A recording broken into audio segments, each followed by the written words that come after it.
you're destroying your brain's ability to focus, and you don't even know it. Right now, millions of students are sitting down to study with their carefully curated Spotify playlist pumping Drake, Taylor Swift, or whatever topped the charts this week directly into their ears. They think they're optimizing their study session. In reality, they're sabotaging it at a neurological level. Here's what's actually happening inside your skull. When you listen to music with lyrics, your brain doesn't process it as background noise. It processes it as conversation. Your auditory cortex, the part of your brain responsible for language processing, lights up like a Christmas tree. It's trying to decode every word, every phrase, every linguistic pattern, even when you're not consciously paying attention. This creates what neuroscientists call cognitive interference, essentially forcing your brain to multitask between understanding the lyrics and processing whatever you're trying to study. Think about it this way. Imagine trying to read a textbook while someone sits next to you having a phone conversation. That's exactly what's happening when you study with lyrical music. Your prefrontal cortex, the CEO of your brain responsible for executive function and deep thinking, is being hijacked by Kanye's latest verse about his ex-girlfriend. You might feel like you're in the zone, but your retention rates are plummeting. So, if traditional music is sabotaging your focus, what should you listen to? More importantly, how can you actually hack your brain's frequency to enter states of enhanced concentration that feel almost superhuman? Let's talk about what's really going on inside your head. Your brain is essentially an electrical organ. Right now, as you watch this video, billions of neurons are firing in synchronized patterns, creating measurable electrical frequencies that we call brainwaves. These aren't just random signals, they're the operating system of your consciousness. And they determine whether you're anxious, focused, creative, or falling asleep. There are 4 primary brainwave states you need to understand. Beta waves, ranging from 13 to 30 Hz, dominate when you're alert and actively thinking, but too much beta creates anxiety and scattered attention. Alpha waves, 8 to 13 Hz, represent relaxed alertness, the state where learning actually happens most efficiently. Theta waves, 4 to 8 Hz, emerge during deep meditation and creative insight. That moment in the shower when brilliant ideas seem to appear from nowhere. And gamma waves, particularly around 40 Hz, represent peak cognitive performance. The state where your brain is processing information at maximum speed and forming new neural connections. Now, here's where it gets interesting. Your brain has this remarkable property called frequency following response, or what scientists call neural entrainment. When you expose your brain to rhythmic auditory stimulation at a specific frequency, your neurons begin to synchronize with that frequency. It's like when you place 2 pendulum clocks next to each other, eventually they start swinging in perfect synchronization. Your brain does the same thing with sound. This isn't pseudoscience or wishful thinking. This is measurable, reproducible neuroscience. Researchers have used EEG technology to watch in real time as external audio frequencies literally reshape the electrical patterns in your brain.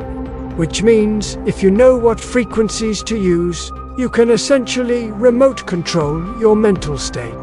The question becomes, what frequencies create optimal focus? Option A, classical music, the Mozart Effect. You've probably heard about the Mozart Effect.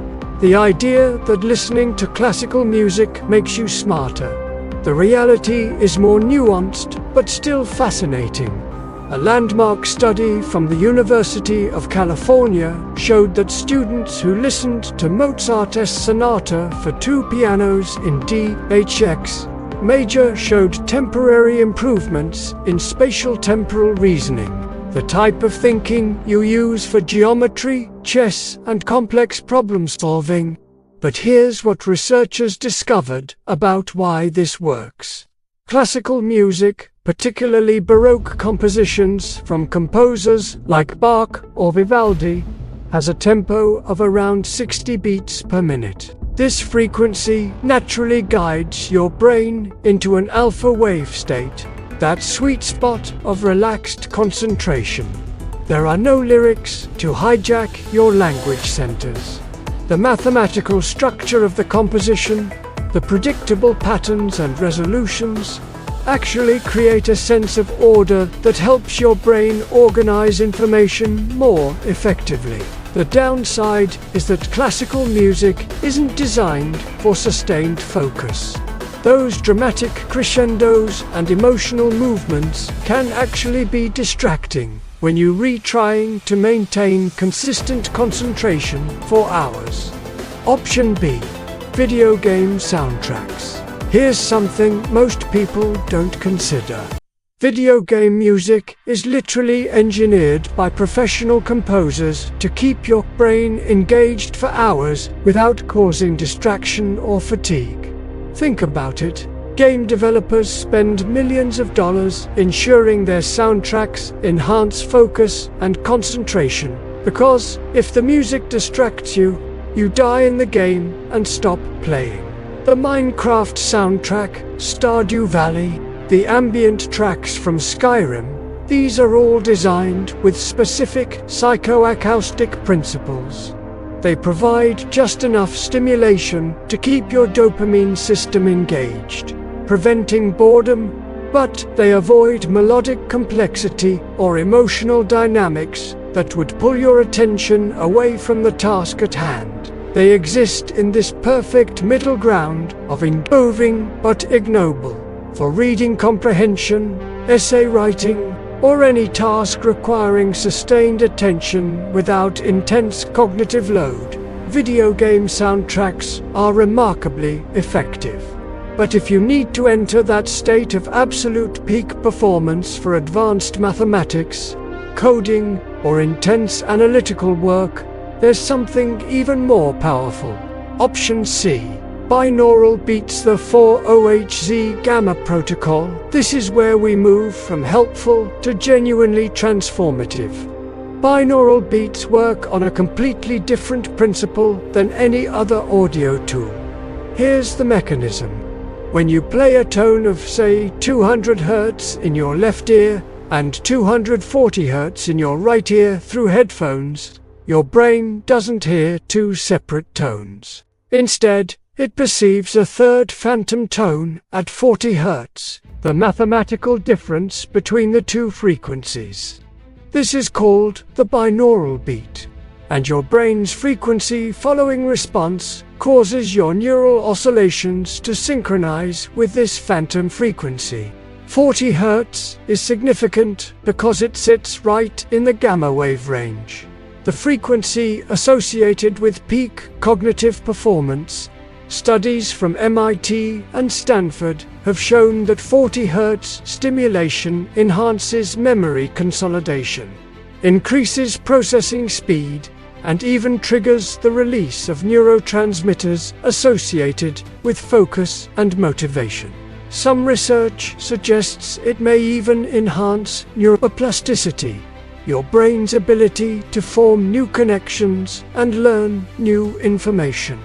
When you listen to 40 Hz binaural beats during deep work sessions, especially for mathematically intensive or analytically demanding tasks, you're essentially overclocking your brain's processing power. This is the audio equivalent of that moment in Limitless when Bradley Cooper's character takes NZT and suddenly sees patterns and connections he couldn't perceive before. Obviously, it's not that dramatic, but the cognitive enhancement is real and measurable. The protocol is simple. Put on headphones, not speakers, because binaural beats require stereo separation. Find a 40 Hz binaural beat track. There are hundreds on YouTube, and use it during your hardest cognitive work. Math, coding, complex problem solving. This is your weapon. Option D. Pink noise versus white noise. Finally, let's talk about noise masking. If you study in environments with unpredictable background noise, conversations, doors closing, notifications pinging, your brain's attention system is constantly being hijacked by these novelty stimuli. Every unexpected sound triggers your orienting response, an evolutionary mechanism that made sure our ancestors noticed when a twig snapped in the forest. White noise is the most famous solution, equal intensity across all frequencies, creating a sonic blanket that masks other sounds. But pink noise is actually superior for focus.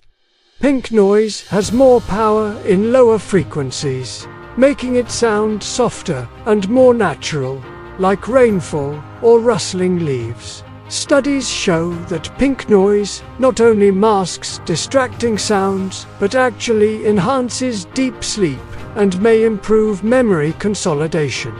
For studying in noisy environments like coffee shops or dorm rooms, pink noise running at low volume underneath any other focus music creates an audio fortress around your attention. Part 3. The protocol. So you understand the neuroscience, you know the tools. Now let's talk about implementation. You need different audio for different cognitive tasks, because your brain operates in different modes depending on what you're redoing. For high-intensity analytical work, mathematics, programming, data analysis, physics problems, use 40 Hz gamma binaural beats. This is your heavy artillery. Put on headphones, eliminate distractions, and time block 90-minute deep work sessions. Your brain will fight you for the first 10 minutes as it transitions into gamma.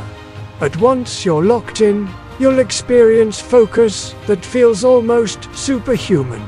For reading comprehension, essay writing, or studying humanities subjects, use video game soundtracks or classical Baroque music. These tasks require sustained attention without maximum cognitive intensity, and you need audio that maintains engagement without demanding neural resources.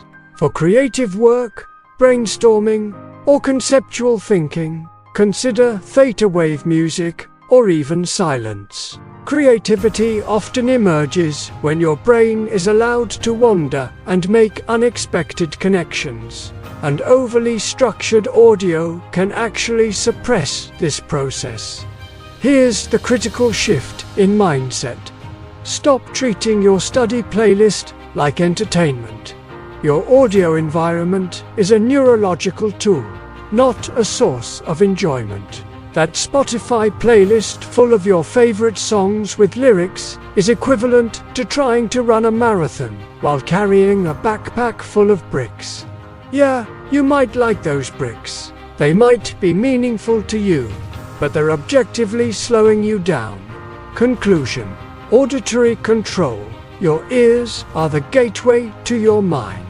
Every sound that enters your auditory system is directly shaping the electrical patterns in your brain, determining whether you're distracted or focused, anxious or calm, performing at 20% capacity or 90% capacity. Most people treat their audio environment like it's neutral background noise. They're wrong. Sound is constantly hacking your neural state. And the question is whether you're going to let random songs chosen by Spotify's algorithm control your brain. or whether you're going to take deliberate control of your auditory input to engineer the mental states that lead to peak performance. Delete the study playlist with songs, not because music is bad, but because when you're trying to operate at your cognitive limit, when you're trying to learn complex material or solve difficult problems, you can't afford the neural overhead of processing lyrics. Your prefrontal cortex is too valuable to waste on decoding song verses. Build your focus audio toolkit. 40 Hz gamma for deep analytical work. Video game soundtracks for sustained reading. Pink noise for noisy environments. Classical Baroque for moderate intensity studying. Match the tool to the task. Because here's the truth that high performers understand. Every element of your environment is either enhancing your performance or degrading it. There is no neutral. Your audio environment is either helping you access flow states and peak focus, or it's subtly sabotaging every study session, every work block, every moment you're trying to think clearly. You now have the neurological knowledge to control this variable. The science is clear. The tools are free. The only question is whether you'll actually implement them. Control your auditory input. Control your neural state.